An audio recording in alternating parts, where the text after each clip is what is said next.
Hey there! Today we have an interesting problem to tackle. So, the problem at hand is related to using an Ubuntu 24.04 system with a Nitrokey HSM.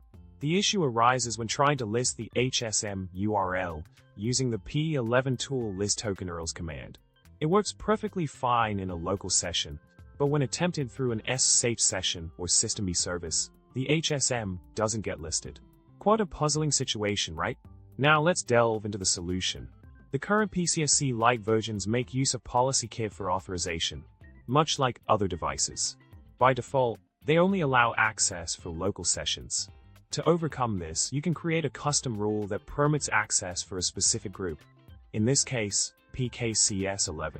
By setting up a rule in ippocket1 rules.d90pcsc.rules, you can grant the necessary access permissions for the group, thereby allowing SSH sessions to work seamlessly with the HSM.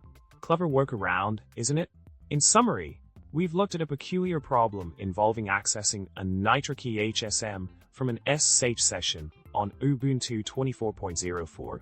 The key to resolving this lies in configuring a custom policy rule using PolicyKit to grant access to the PKCS11 group. By doing so, you ensure that all sessions, whether local or remote, can interact smoothly with the HSM. And with that, we've cracked the case. Remember, technology can sometimes throw us a curveball, but there's always a solution waiting to be discovered. Thanks for tuning in. Don't forget to like, subscribe, and leave a witty comment below. Stay tech savvy.